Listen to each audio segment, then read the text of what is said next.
guys, it's Caitlin, and this video is going to be my May TBR. I'm not one for sticking to TBRs. If you've seen my Owls Readathon video, you know I'm not a stickler for it. This is just my tentative TBR about the books that I want to read if I get to them.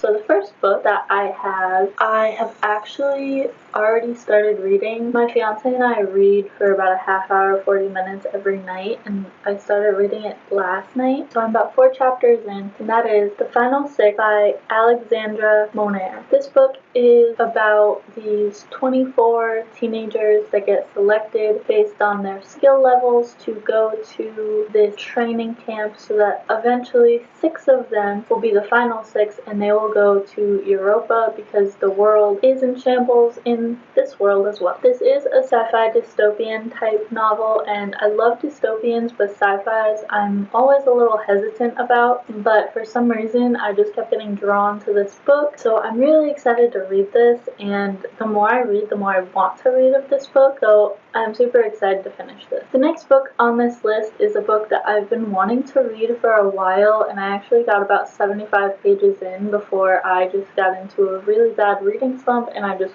could not pick up books. It was nothing against this book in particular. In fact, this book has pretty much everything in it that I want in a book. We're gonna try this again while I'm feeling really motivated to read, and that is The Last Magician by Lisa Maxwell. This book takes place in 1903 New York, where there is a border around Manhattan, and that border no magicians can cross. The main character, Esta, she is actually from present day New York, and she travels back in time to go back to 1903 New York, and she has to find certain artifacts to help the present day New York. I love time travel in books. I love basically everything in this book, and I'm not sure why I haven't picked it up yet, but I do have this one and I have the sequel to it, and the 3rd book comes out in December, so I'm really excited to get to this one, to finally get this off of my TBR because I've heard so many good things about it and I just want to read it for myself. The rest of these are actually either sequels or parts of a series,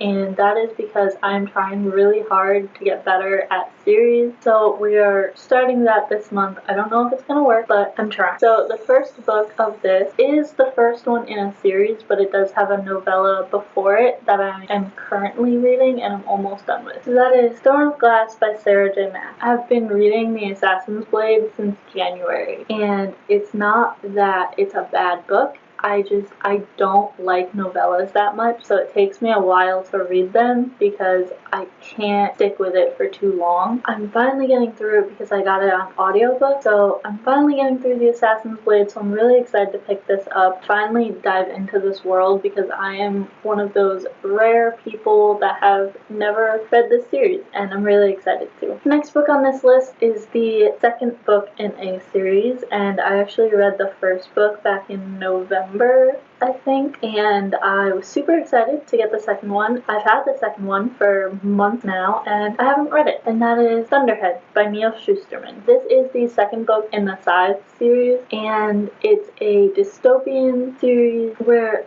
they have conquered everything. They've even conquered death. They have these scythes who go and they kill people to keep the population in check because everyone is immortal. And it followed 2 main characters, Citra and Rowan, and it left off on a pretty good cliffhanger, so I'm excited to see where this book goes, and I've heard that this is the best book in the series, so I'm really excited to pick this up. The next book is actually a reread, and that is Harry Potter and the Chamber of Secrets by J.K. Rowling. During the Owls Readathon, I started a Harry Potter reread, and so I'm trying to read 1 book a month, and since I just read Harry Potter and the Sorcerer's Stone, this is the next book, and I'm going to be reading it in May. I'm really enjoying this reread. Harry Potter is always an amazing time to read it, and with everything that's going on right now, I just needed a lighthearted, completely nostalgic read, and that is exactly what Harry Potter does for me, and I'm really enjoying my time reading it, so I'm excited to pick this one up. The last two books on this list are actually in the same series, and that is because I am done with not having read them, and I just want to pick them up and read them because they're by Cassandra Clare, and Cassandra Clare is my favorite author, and I feel horrible not having read them and claiming that she is my favorite author. So that is Lady Midnight and Lord of Shadows by Cassandra Clare. These are the first two books in the Dark Artifices trilogy, and I've read almost all of her books except for this trilogy, and I'm really excited to read this. I've just been pushing it off and pushing it off and pushing it off, and I'm done pushing it off, so I am really excited to finally read these, but they're not small books, so this is definitely going to take me a while, but I'm really looking forward to picking these up. So that is all of the books on my TBR for May. If I get to more, I get to more, and if I don't, it's okay. That's already 7 books. Most of them are pretty chunky, so we'll see what we get to. I think there's only 3 that aren't really that big of books. I'm really excited to read all of them, and I can't wait for May. If I keep on track and read these books, I think it's going to be a great reading month, so that's going to wrap up this video. I will have an April wrap up coming up soon as well, so keep your eyes out for that. And if you want more content like this, go ahead and hit that red subscribe button down below and the bell next to it so you get notified every time that I post, and I will see you guys in my next video. Bye!